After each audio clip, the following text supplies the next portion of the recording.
Assalamualaikum warahmatullahi wabarakatuh. Kami dari kelompok 9 akan mempresentasikan materi tentang tindak lanjut pembelajaran mikro. Di sini kami akan memperkenalkan diri. Nama saya Fauziah Kusuma Dewi, NIM 1262042010023 dari kelas Tadris Matematika 3B. Dan saya Kamila Ulul Fadlilah dengan NIM 1262042042097. Kali ini kami akan membahas materi yang berjudul Tindak Lanjut Pembelajaran Mikro. Materi yang akan kita bahas kali ini terdiri dari 3 subbab. Yang pertama adalah pengertian pembelajaran mikro.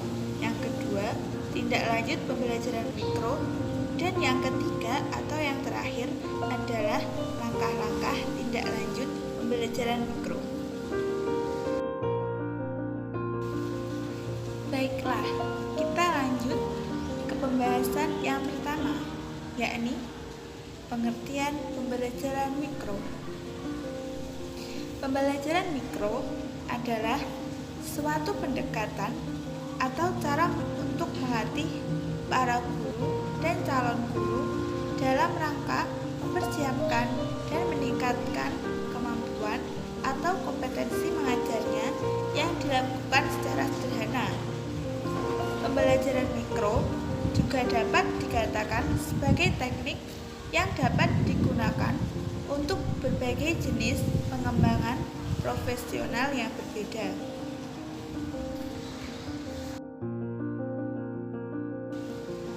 Pembahasan yang kedua yakni adalah pengertian tindak lanjut pembelajaran mikro. Kegiatan akhir dan tindak lanjut dalam pembelajaran mikro yaitu kegiatan yang dilakukan oleh pimpinan, observer, supervisor, atau pembimbing pada saat peserta selesai berlatih melaksanakan proses pembelajaran melalui pembelajaran mikro.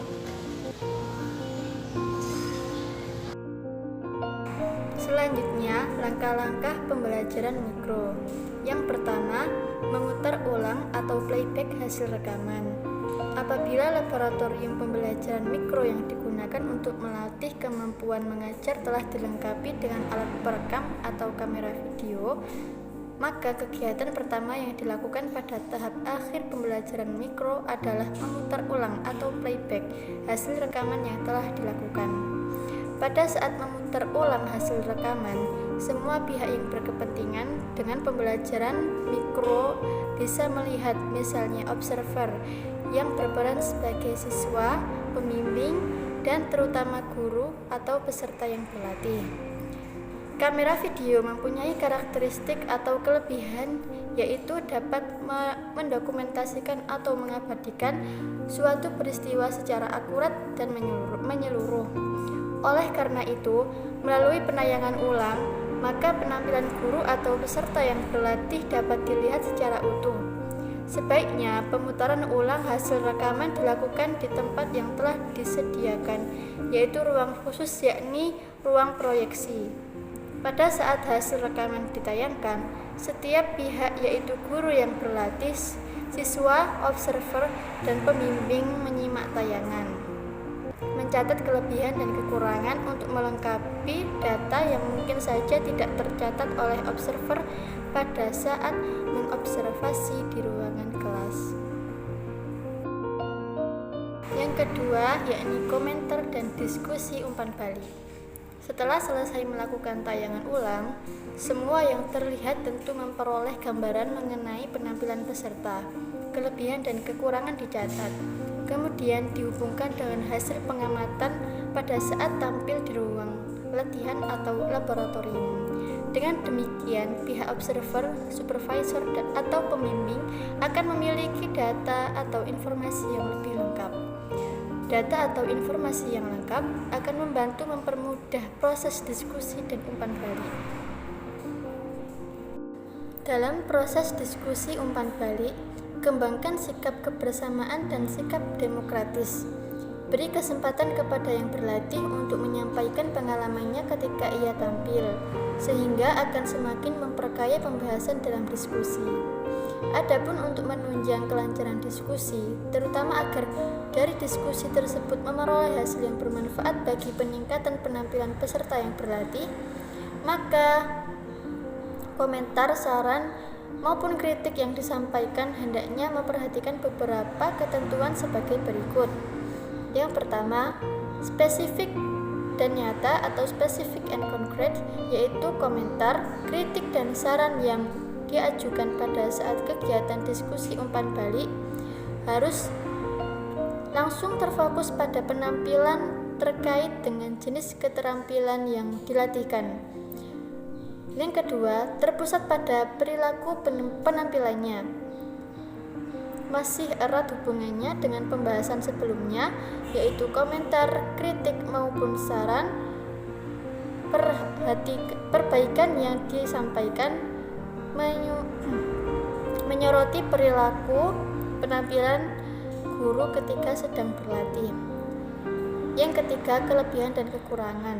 Maksudnya bahwa komentar, kritik, dan saran yang disampaikan tidak hanya pada sisi kekurangannya saja, akan tetapi harus melihat juga dari sisi kelebihannya.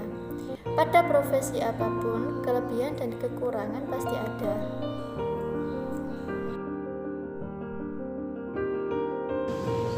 Kegiatan tindak lanjut yang ketiga yaitu evaluasi diri.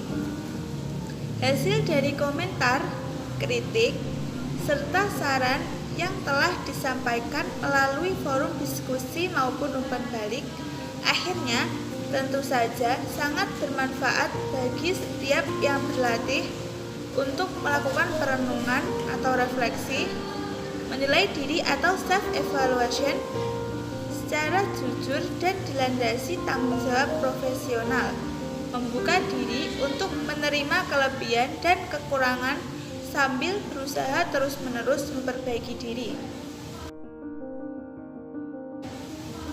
Kegiatan yang keempat dari tindak lanjut adalah tindak lanjut atau berlatih ulang.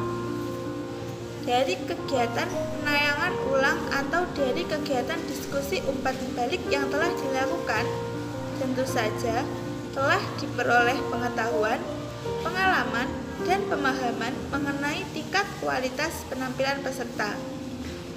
Dari gambaran yang didapat, maka observer, supervisor, maupun pembimbing dapat merumuskan masukan atau saran yang tepat untuk memperbaiki terhadap yang dianggap masih kurang, maupun memberikan saran peningkatan terhadap yang sudah dianggap baik.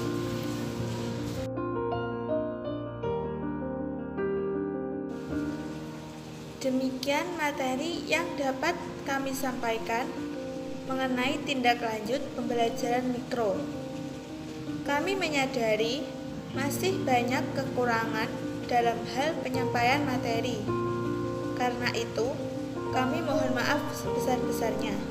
Wassalamualaikum warahmatullahi wabarakatuh.